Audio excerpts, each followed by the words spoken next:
नमस्कार मित्रांनो, मी स्वाती तोरसेकर एशा पृथ्वीमध्ये तुमचं स्वागत करते. या आधीच्या व्हिडिओमध्ये मी सूचित केलेलं होतं की अमेरिकेसाठी सगळीच काही बल्ले बल्ले आहे असं नाहीये. थोडासा अपयश सुद्धा पदरी आलेलं आहे. जे काही सोबतचे देश होते ते सगळे नाराज आहेत. मुळात ते सगळेजण हल्ला करू नका म्हणून आग्रह धरत होते. परंतु त्यांचा आग्रह धुडकावून लावून ट्रम्प साहेब पुढे गेले. इस्रायलला हाताशी धरून त्यांनी इराणवरती हल्ला केला. आता त्याची किंमत जे भोगतायत ते केवळ इस्रायल नाही भोगत आहे, केवळ अमेरिका नाही भोगत आहे, सगळे अरबी देश भोगतायत. कारण हल्ले त्यांच्यावर सुद्धा झालेले आहेत. त्यांचे बिलियन्स ऑफ डॉलर्स हे पाण्यात खर्ची पडलेले आहेत आज. अमेरिकेचं तर अपरिमित नुकसान झालंय. कोणी आपल्याला सांगत नाहीये. पण मी जे म्हटलं तसं प्लॅनेट लॅबनी जर का आता 96 तासानंतर आम्ही सॅटेलाइट इमेजेस दाखवू असं सांगितलं असेल, तर ह्यांना कसली लपवाछपवी करायची आहे हा प्रश्न पडतो. अशा तऱ्हेने ट्रम्प हे एक प्रकारे कोंडीत पकडले गेलेले आहेत. त्यांच्या समोरचा पेच जो आहे तो अतिशय मोठा आहे. मी नेहमीच म्हणते खरं म्हणजे, की युद्ध सुरू करणं सोपं असतं, पण ते संपवणं फार कठीण असतं.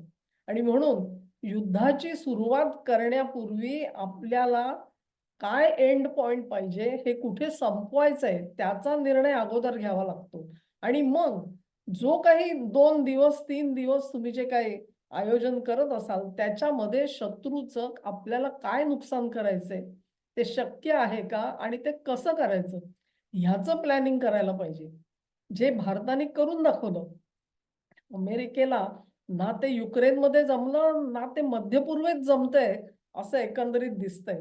तेव्हा ट्रम्प हे निश्चित एक प्रकारे राजकीय कोंडीमध्ये आलेले आहेत.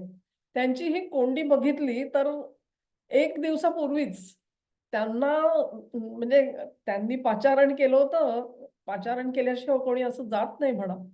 पण या अगोदरचे ज्युनियर जी.डब्ल्यू. बुश ह्यांच्या सोबत ज्यांनी राष्ट्रीय सुरक्षा सल्लागार म्हणून आधी काम केलं आणि त्यानंतर स्टेट सेक्रेटरी म्हणून काम केलं.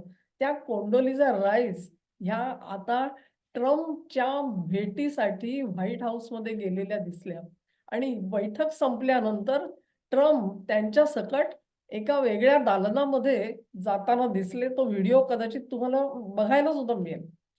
अशा तऱ्हेने कोंडोलिझा राईसना भेटावं लागतंय ट्रम्पना. आणि कोंडोलिझा राईसना भेटणं म्हणजे कोंडोलिझा राईस यांनी खूप जवळून बघितलेला आहे काळ इराक युद्धाचा, अफगाण युद्धाचा. त्यामुळे त्यांचा अनुभव मोठा आहे. या सगळ्या पार्श्वभूमीवरती आपले सल्लागार आपल्याला नेमका सल्ला ठीक देतात का? ह्याची मनामध्ये कदाचित ट्रम्प यांच्या शंका आलेली असू शकते. जे भारताबाबतीत झालं. भारताच्या बाबतीमध्ये सगळं फरफटत गेलं. म्हणजे खरं म्हणजे असा ज्याला म्हणतो आपण तसा फॉर्मल राजदूत सुद्धा नव्हता भारतामध्ये. मग ट्रम्पना ॲडव्हाइस कोण देत होतं? सरतेशेवटी सर्जिओ गोरना इथे पाठवावं लागलं.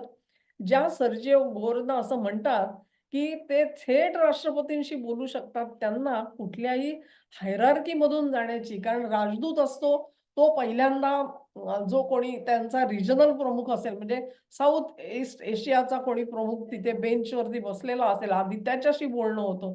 मग तो जाऊन समजा काय फॉरेन सेक्रेटरीशी बोलतो, तो सेक्रेटरी ट्रम्पशी बोलतो. अशा 3 ते 4 पातळ्यांमधून गाळून गेलेलं जे सगळं इव्हॅल्युएशन आहे, असेसमेंट आहे, ती ट्रम्पपर्यंत पोहोचत होती. सर्जिओ गोर यांची इथे नेमणूक झाल्यानंतर थेट मेसेजेस ट्रम्पपर्यंत जाऊ लागले आणि परिस्थिती निवळलेली आपण बघतो आहोत. कदाचित तशीच अवस्था ट्रम्प यांना आता झालेली आपल्याला आठवत असेल. कारण त्यांना सांगितलं गेलेलं होतं, की हे 2 ते 3 तासामध्ये उरकून जाईल. हे कशावरून ठरलेलं होतं? तर ग्राउंड लेव्हलचा जो इंटेलिजन्स असतो तो मोठा असतो. तुम्ही टेक्निकल इंटेलिजन्स खूप जमा कराल. सॅटेलाइट इमेजरी बघाल, सिग्नल पकडाल. ते सांगितलं ना त्यांनी काय कॅमेरे हॅक केलेले आहेत. परंतु तरी सुद्धा ह्युमन इंटेलिजन्स महत्वाचा असतो. आणि ह्युमन इंटेलिजन्स का महत्वाचा असतो? कारण सॅटेलाइटला जे दिसतं ते त्यापेक्षा जास्त मानवी डोळ्यांना दिसत असतं. उदाहरणार्थ एखाद्या माणसाला आपली ओळख लपवायची असेल, तर तो नीट कोट घालेल आणि चेहरा झाकला जाईल किंवा किमान ओळखता येणार नाही अशा पद्धतीने डोक्यावरती टोपी घालेल किंवा हूड घालेल. मग सॅटेलाइट त्याच्याबाबत काही करू शकत नाही. तुमचा ट्रॅफिक कॅमेरे असतील, त्यांना सुद्धा आपल्याला ओळखता येणार नाही अशी काळजी घेऊन माणसं वावरू शकतात. कालच मी एक चित्र बघितलं. आता असं म्हणतात, की इराणमधले जे सगळे IRGCचे कोणी महत्त्वाचे लोक आहेत, नेते आहेत, ते बुरखे घालून फिरतायत. म्हणजे तर पूर्णपणे म्हणजे जोपर्यंत तुम्हाला नाक आणि चेहऱ्याचा साधारण शेप दिसत नाही, तोवर त्या माणसाला आयडेंटिफाय कसं करणार तुम्ही? तेव्हा हे नाही, पण तिथे जर का एखादा माणूस उभा असेल, तर त्याच्या लक्षात येईल, की अरे हा तर बुरखा घालून बाहेर पडताना दिसतोय. तेव्हा तो ह्युमन इंटेलिजन्स जो आहे, तो इस्रायलचा होता.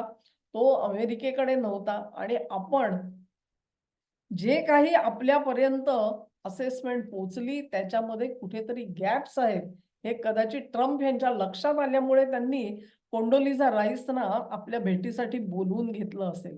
आणि कोंडोलिझा राईस ह्या सुस्पष्टपणे, प्रामाणिकपणे त्या रिपब्लिकन आहेत. म्हणजे असं म्हटलं जातं, की त्या कृष्णवर्णीय आहेत आणि कृष्णवर्णीय सहसा रिपब्लिकन पक्षामध्ये नसतात. पण कोंडोलिझा राईस पहिल्यापासून रिपब्लिकन पक्षामध्ये आहेत आणि त्या आपलं मत निपक्षपातीपणे ट्रम्प यांच्या कानावर घालतील याची मला खात्री आहे. बघूया काय होतं ते कोंडोलिझा राईस ह्या त्यांना नेमका काय निरोप देणार आहे. पण त्याही पेक्षा मोठा सिग्नल जो दिला तो डेमोक्रॅट्सचे परराष्ट्र मंत्री अँथनी ब्लिंकेननी. कारण कोंडोलिझा राईस तर रिपब्लिकन पक्षाच्या होत्या. अँथनी ब्लिंकेन यांचं नाव तुम्ही कदाचित विसरला असाल, पण अगदी 1 वर्षभरापूर्वीपर्यंत आपण ब्लिंकेनचं नाव घेत होतो. कारण ते बायडेन प्रशासनामध्ये स्टेट सेक्रेटरी होते. आणि ह्या ब्लिंकेन यांनी पुढे येऊन ट्रम्पना सांगितलेलं आहे, अजूनही वेळ गेलेली नाही. विजय जाहीर करा, आम्ही जिंकलो जाहीर करा आणि लढाईतून बाहेर पडा. फारसं काही अजून झालेलं नाहीये. तुम्ही अली खामेनी यांचा खात्मा केलात. संपूर्ण टॉप लीडरशिप खलास केलीत.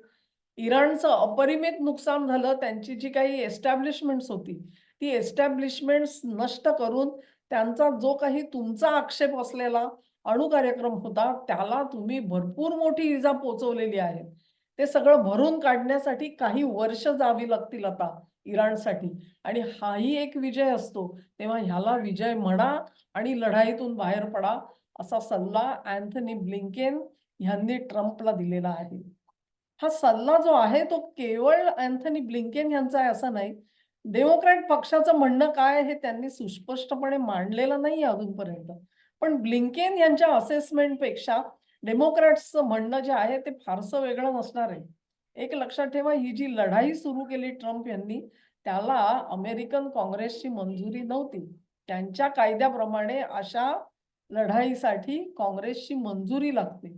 मंजुरी मिळाली की मग त्याच्यानंतर त्याच्या खर्चाची तजवीज करता येते.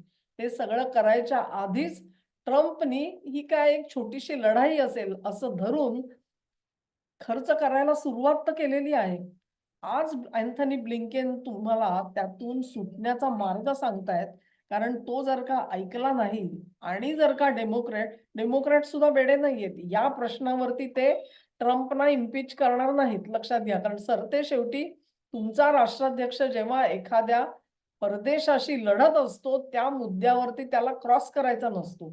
सगळेच जण आमच्याकडच्या पप्पूसारखे मूर्ख नसतात. परचक्र जेव्हा एखाद्या देशावर येतं, तेव्हा जनता सरकारच्या मागे एकवटते. ही वस्तुस्थिती आहे. आणि ती वस्तुस्थिती डेमोक्रॅट्सना कळत नाही असं नाही. त्यामुळे हा मुद्दा नाही, ते दुसरी कुठची तरी बाब घेतील आणि इम्पीचमेंटचा प्रयत्न करतील. कारण डेमोक्रॅट्सना हे युद्ध पसंत पडलेलं नाही. ही स्पष्ट गोष्ट झालेली आहे. ब्लिंकेन यांचा सल्ला मात्र मला मोलाचा वाटतो.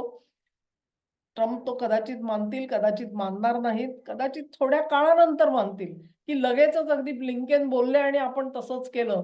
असं होऊ नये याची पण काळजी घेतली जाईल. पण खरोखरच बघायचं म्हटलं तर युद्धातून बाहेर पडण्यासाठी सुवर्ण संधी आहे. कारण इराणमध्ये वरिष्ठ नेतृत्व अ, बारगळलेलं आहे सगळं कोणीही अस्तित्वात नाहीये. जे कोणी पुढे येतील त्यांना म्हणतात ना आपण पैर जमाना म्हणजे आपली पकड तिथे एस्टॅब्लिश करण्यासाठी, प्रस्थापित करण्यासाठी काळ लागणार आहे आणि हा सगळा जो गोंधळाचा काळ आहे, तो तुम्ही कसा वापरता ह्यावर सगळं अवलंबून असेल. दुसऱ्या बाजूला कुर्दांनी आम्ही तुमच्या शब्दासाठी म्हणून आत जाणार नाही, असं अमेरिकेला स्पष्टपणे सांगितलेलं आहे. कधीही तुम्ही आमचाही विश्वासघात कराल ही शंका कुर्दांच्या मनामध्ये आहे.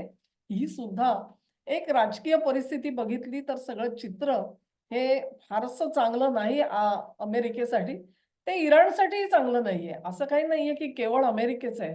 पण लढाई संपुष्टात येणं हे सर्वांच्या दृष्टीने हिताचं असेल आणि त्या दृष्टिकोनातून निपक्षपातीपणे तो ब्लिंकेनचा सल्ला आहे म्हणून घ्यायचा नाही, असं ट्रम्पनी करू नये, असं माझं वैयक्तिक मत आहे. आणि ट्रम्प ह्याच्यावरती काय निर्णय घेतात, कोंडोलिझा राईस त्यांना काय सल्ला देतात, हे आता बघण्यासारखं असेल. तेव्हा परिस्थिती बदलते आहे, लढाईचं स्वरूप थोडंसं पालटताना दिसत आहे. हा व्हिडिओ तुम्हाला आवडला असेल अशी आशा करते. तुम्हाला आवडला असेल तर लाईक करा, शेअर करा, चॅनेलला सबस्क्राईब करा आणि सहकार्य असंच सोबत राहू द्या माझ्या. नमस्कार.